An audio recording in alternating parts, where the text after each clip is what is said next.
Hello everyone! Share ko lang po yung video namin last year, December 25, 2023. So, nandito kami sa Escalante and umaga pa lang napag-isipan kong puntahan namin yung Danau Port dito sa Escalante, Negros Occidental.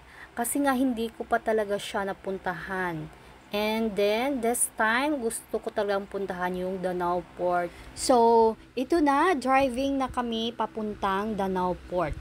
From proper Escalante, papuntang Danau Port. So, ito na yung daan. Malapad naman dito yung mga daan. Kasi nga, ayan, makikita nyo naman yung mga daan. Ang maganda dito kasi malawak yung space. And then, yan, wala masyadong traffic, guys. So, ma-enjoy mo rin yung daan kasi nga madami kang madadaanan, magagandang mga view. By the way, from Escalante rin ako. So, before, hindi ko talaga naikot yung buong Escalante. Kasi nga, kapag umikot tayo sa iba't ibang mga lugar, mga lungsod, kailangan din natin ng budget. So, ganun yun. Kaya nga, hindi natin siya maikot-ikot. So, nandito na tayo sa Barangay Poblacion and still driving.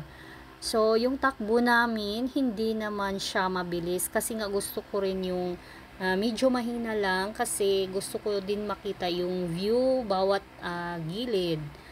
Kasi nga, ayan, nasarap kasi tingnan sa mata kung makikita mo yung view sa dinadaanan mo. So, ngayon, medyo malapit na kami sa Danau Port. Ayan, kasi makikita mo na yung mga malalaking sasakyan nakapark dito sa gilid. And yan, medyo yung pababa yung daan. So, makita mo doon, may mga bahay naman dito. Tapos, dagat. Kasi nga, Danau Port. So, ayan, yung gate, blue. Blue yung gate. Hindi na kami nakapasok kasi nga, December 25. So, close talaga sila. So, after bumalik na rin kami. So, tiningnan lang talaga namin yung Danau Port.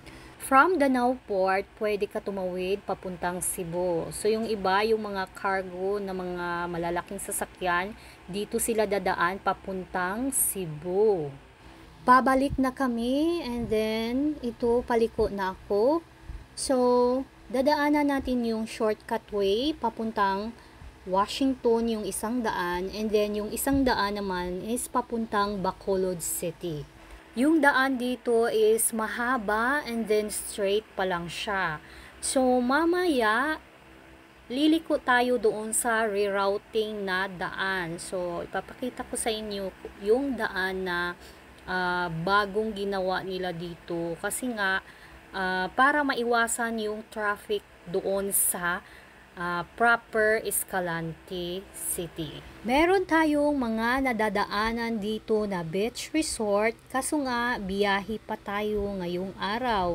And then after kasi nito mapuntahan natin or maitur ko kayo dito sa rerouting na bagong daan papuntang Manapla na naman kami sa aking mga sisters. So, ayan, driving pa rin. So, may nasundan kaming isang tricycle. Ayan, yung nasa unahan.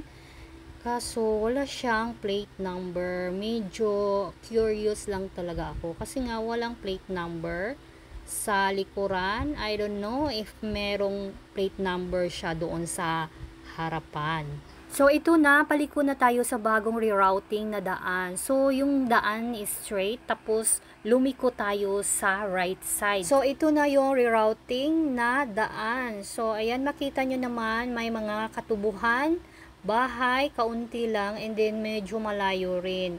And then, sa unahan nito, may makita tayong karatula. Ayan, papuntang Bacolod City, yung isang daan, and then yung isang daan naman is papuntang Washington. What? Of course, pipiliin natin yung daan na papuntang Bacolod City. Kasi nga after nito sa ating rerouting tour, papuntang Manapla na naman tayo. So, ayan, makita nyo yung daan. Sobrang lapad talaga. Ayan, may mga tubo. Left and right talaga yung tubo. So, yung mga sasakyan na malalaki, dito talaga sila dumaan papuntang Danau Port. Hindi na sila dadaan doon sa proper Escalante. Dito na yung dadaanan nila para maiwasan yung traffic doon sa proper. So ayan, konti lang dumaan dito. Ayan, dalawa lang ata kami, yung isang tricycle at yung ayan sinasakyan namin. Bukod sa malawak na daan, ayan, mas na-enjoy ko rin talaga yung view, and then ayan, napakalawak talaga dito. So sa unahan nito guys, makita natin ayan yung karugtong ng daan, parang ano siya dito, parang may bundok part siguro ito before, and then ayan, parang kinutkot nila yung daan para makagawa sila ng panibagong daan dito. So straight yung daan na medyo paangat siya. Ayan, and then straight naman. May dadaanan sana ako dito kaso lang wala ng oras. So next time na lang.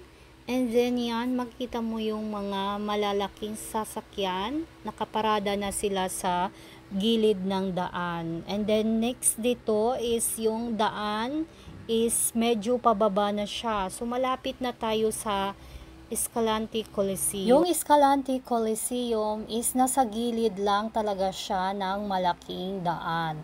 So yan, makita nyo yung yellow na building. Yan na yung Escalante Coliseum. So doon yung ating exit ngayon.